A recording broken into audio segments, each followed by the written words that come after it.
talk on my brother Terence's case. Right. 19 years ago, my younger brother Terence was wrongfully arrested on suspicion of being involved in the theft of a stolen car. But on the morning he had left the house, he went to buy a paintbrush. He had led through the bank entrance of the house where the stolen car was parked. He bumped into a group of lads who had been standing around the car, and on the day of his arrest, the Gardaí had swarmed everywhere. Yeah. When you come from a working class community, the first instinct is run. These are boys in tracksuits. You wear a tracksuit, you're considered guilty. Simple as. So Terence ran with the group of lads. He ran through another house out into the main in Sean Casey Avenue in Summerhill, where he was immediately surrounded and captured. 3 hours later after his arrest, he witnessed the scene of being physically manhandled and beaten before he was placed in the van. And then 3 hours later, 3 guards stood in front of my mother at the hall door and asked, "Are you Terence Whelan's mother?" She said, "Yeah." "Your son hung himself."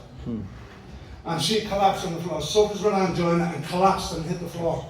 My pregnant sister had to try and pick her up while they stood there with smirks on their faces.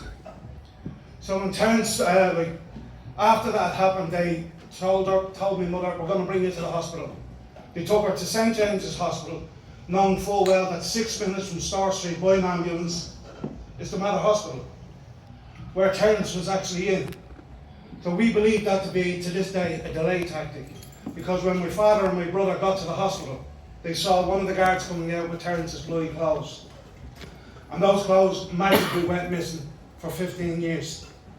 Now for 15 years we've been tracing them down, but we finally got a hold of them. We got hold of them in separate parts, but on the clothes. And in that pocket was the €5 my mother gave him to buy that paintbrush and his mobile phone.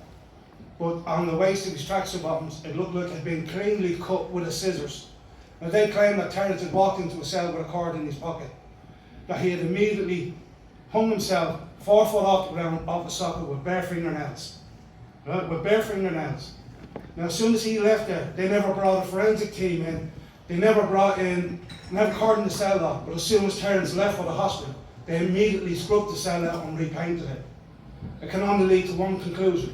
Why? There was either blood and marks and stuff on the walls, so they had to cover it. So we want the forensics under Terence's fingernail to prove that Terence was supposed to have scratched with bare fingernails to get that so-called makeshift cord around it. Where's the proof to prove that he did it? Where's the broken photographs of his fingernails? Where's everything else? There's none of that there to prove it. Family is family. Exactly.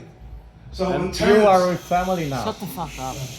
So when Terence left for the hospital, Terence ended up on life support for 3.5 months and then later passed away. Now my family have been campaigning for 19 years. Next June is the 2 decades of campaigning for an independent inquiry, and it keeps falling on deaf ears. So I ask all of you for your support in this. This evening I have brought petitions with me to ask all of you to free willingly sign that petition in this call for an independent public inquiry. So can I ask you all to sign it?